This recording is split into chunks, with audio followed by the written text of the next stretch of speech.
ಎಲ್ರಿಗೂ ನಮಸ್ಕಾರ. ನಾನು Veena Ramesh. Welcome to my YouTube channel. ಈ ವ್ಲಾಗು ಶ್ರೀ ಕೃಷ್ಣ ಜನ್ಮಾಷ್ಟಮಿಯ ಸೆಲೆಬ್ರೇಷನ್ ವ್ಲಾಗ್ ಆಗಿದೆ. ಇವಾಗ ತಾನೇ ವರಮಹಾಲಕ್ಷ್ಮಿ ಹಬ್ಬನ ಮುಗಿಸಿದ್ವಿ. ಸೊ ಹಾಗಾಗಿ ನಾನು ಪೂಜೆ ರೂಮ್ ಏನು ಡೀಪ್ ಕ್ಲೀನ್ ಮಾಡಕ್ ಹೋಗ್ಲಿಲ್ಲ. ಹಾಗೆ ವರಮಹಾಲಕ್ಷ್ಮಿ ಹಬ್ಬದಲ್ಲಿ ನಾನು ಪೂಜೆ ರೂಮ್ ನ ಡೀಪ್ ಕ್ಲೀನ್ ಮಾಡಿದ್ದೆ. ಸೊ ಹಾಗಾಗಿ ಪೂರ್ತಿಯಾಗಿ ಏನ್ ಕ್ಲೀನ್ ಮಾಡ್ಲಿಲ್ಲ. ಹೇಗಿದ್ರು ವಾರದ ಪೂಜೆ ಮಾಡ್ತೀವಲ್ವಾ, ಸೊ ಅದೇ ರೀತಿ ಕ್ಲೀನಿಂಗ್ ಮಾಡ್ಕೊಂಡೆ. ಹಾಗೆ ಕೃಷ್ಣ ಜನ್ಮಾಷ್ಟಮಿ ದಿನ ಕೃಷ್ಣನಿಗೆ ಏನೆಲ್ಲ ತಿಂಡಿ ಇಷ್ಟ ಇರುತ್ತೆ, ಸೊ ಅದನ್ನೆಲ್ಲ ಇಟ್ಬಿಟ್ಟು ಪೂಜೆ ಮಾಡ್ತಾರೆ. ಸೊ ನಾನು ಸಿಂಪಲ್ ಆಗಿ ತಿಂಡಿಗಳನ್ನ ಇಟ್ಟು ಪೂಜೆ ಮಾಡಿದೆ. ಎಷ್ಟೇ ವಿವಿಧ ರೀತಿಯ ತಿಂಡಿಗಳನ್ನ ನೈವೇದ್ಯಕ್ಕೆ ನಾವು ಇಟ್ಟು ಪೂಜೆ ಮಾಡಿದ್ರೂ ಬೆಣ್ಣೆ ಮಾತ್ರ ಮರೆಯೋ ಹಾಗೆ ಇಲ್ಲ. ಕೃಷ್ಣ ಜನ್ಮಾಷ್ಟಮಿ ದಿನ ಕೃಷ್ಣನಿಗೆ ತುಂಬಾ ಪ್ರಿಯವಾದದ್ದು ಅಂದ್ರೆ ಬೆಣ್ಣೆ. ಹಾಗೆ ಅದರ ಜೊತೆಗೆ ತುಳಸಿನ ಇಡೋದನ್ನು ಕೂಡ ಮರಿಬಾರದು. ಹಾಗೆ ಕೃಷ್ಣನ ಪೂಜೆ ಮಾಡಬೇಕಾದ್ರೆ ಬಾಲಕೃಷ್ಣ ಇಲ್ಲ ಅಂದ್ರೆ ಕೊಳಲ್ನ ಇಟ್ಕೊಂಡಿರುವಂತ ಕೃಷ್ಣನ ಪೂಜೆ ಮಾಡಬಹುದು. ಹಾಗೆ ಪೂಜೆ ರೂಮ್ ಅಲ್ಲಿ ಯಾವುದೇ ರೀತಿ ದೇವ್ರ ಸ್ಟ್ಯಾಚ್ಯೂನ ಇಟ್ಟು ಪೂಜೆ ಮಾಡ್ತೀವಿ ಅಂದ್ರೆ ಆ ದೇವರಿನ 3 ಇಂಚ್ ಅಷ್ಟೇನೆ ಇರ್ಬೇಕು. ಹಾಗೆ ಇದ್ರಕ್ಕಿಂತ ಜಾಸ್ತಿ ಹೈಟ್ ಆಗಿರುವಂತ ಮೂರ್ತಿಗಳನ್ನ ತಂದು ಪೂಜೆ ರೂಮ್ ಅಲ್ಲಿ ಇಟ್ಟು ಪೂಜೆ ಮಾಡ್ತೀವಿ ಅಂತ ಅಂದ್ರೆ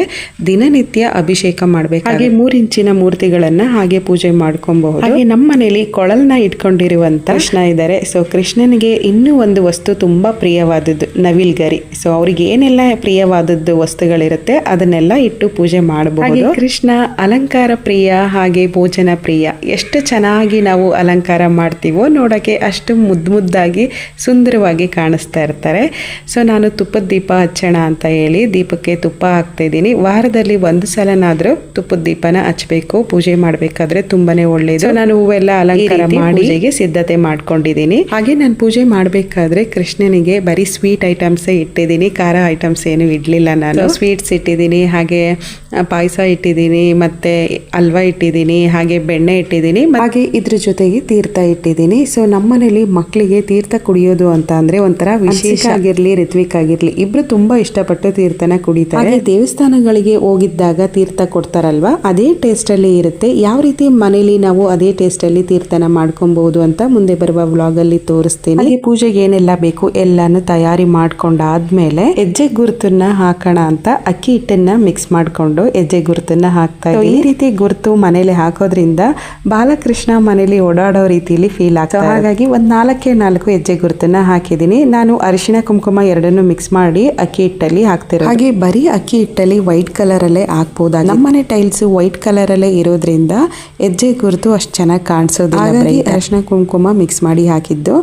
ಸೊ ಹಾಗೆ ವಸ್ತುಲೆಲ್ಲ ನೀಟಾಗಿ ಒರೆಸ್ಕೊಂಡು ರಂಗೋಲಿ ಹಾಕಿ ಹೂವಿಟ್ಟು ಆಮೇಲೆ ಪೂಜೆ ಮಾಡೋಣ ಅಂತ ಎಲ್ಲಾನು ರೆಡಿ ಮಾಡ್ಕೊಳ್ತಾ ಇದ್ದೀನಿ. ಹಾಗೆ ಕೃಷ್ಣ ಜನ್ಮಾಷ್ಟಮಿ ದಿನ ಪೂಜೆ ಎಲ್ಲ ಆದ್ಮೇಲೆ ಸ್ವಲ್ಪ ಹೊತ್ತು ಭಜನೆ ಮಾಡೋದು ತುಂಬಾನೇ ಒಳ್ಳೇದು. ಕೃಷ್ಣನ ಧ್ಯಾನ ಮಾಡೋದು ತುಂಬಾನೇ ಒಳ್ಳೇದು. ಕೃಷ್ಣ ಭೋಜನ ಪ್ರಿಯ ಮತ್ತೆ ಅಲಂಕಾರ ಪ್ರಿಯ ಅಲ್ದೇನೆ ಭಜನೆ ಪ್ರಿಯನು ಹೌದು. ನಾನು ದೀಪ ಎಲ್ಲ ಹಚ್ಚಿದ ಮೇಲೆ ಕೃಷ್ಣನ ಸಹಸ್ರನಾಮಗಳನ್ನ ಹೇಳೋಕೆ ತುಳಸಿನ ಇಟ್ಕೊಂಡಿದ್ದೆ. ತುಳಸಿ ಅರ್ಚನೆ ಮಾಡೋಣ ಅಂತ ಹೇಳಿ ಸಹಸ್ರನಾಮಗಳನ್ನ ಹೇಳ್ಬಿಟ್ಟು ತುಳಸಿ ಅರ್ಚನೆ ಮಾಡೋಣ ಅಂತ ಹೇಳಿ ತುಳಸಿನ ಇಟ್ಕೊಂಡಿದ್ದೆ. ಹಾಗೆ ಕೃಷ್ಣ ಜನ್ಮಾಷ್ಟಮಿ ದಿನ ಪೂಜೆ ಮಾಡ್ತಾ ಇರ್ಬೇಕು. ಒಂದು ಮಂತ್ರನ ಹೇಳ್ಕೊಂಡ್ರೆ ಸಾಕು. ಹರೇ ಕೃಷ್ಣ ಕೃಷ್ಣ ಕೃಷ್ಣ ಹರೇ ಹರೇ, ಹರೇ ರಾಮ್ ರಾಮ್ ರಾಮ್ ಹರೇ ಹರೇ ಅಂತ ಹೇಳ್ಕೊಂಡು ಪೂಜೆ ಮಾಡೋದ್ರಿಂದ ತುಂಬಾನೇ ಒಳ್ಳೇದಾಗುತ್ತೆ. ಮತ್ತೆ ನಮಗೂ ಕೂಡ ಭಜನೆ ಮಾಡ್ದಂಗೆ ಫೀಲ್. ನಮಗೆ ಟೈಮ್ ಇದೆ ಕೃಷ್ಣನ ಭಜನೆ ಮಾಡೋಕೆ ಅಂದ್ರೆ 101 ಸಲ ಈ ಮಂತ್ರನ ಹೇಳ್ಕೊಂಡು ಪೂಜೆ ಮಾಡಬಹುದು. ಇಷ್ಟೊಂದೆಲ್ಲ ಹೇಳುವಷ್ಟು ಟೈಮ್ ಇಲ್ಲ ಅನ್ನೋರು ಸಿಂಪಲ್ ಆಗಿ ಒಂದು ಕೃಷ್ಣನ ಪವರ್ಫುಲ್ ಮಂತ್ರ ಇದೆ.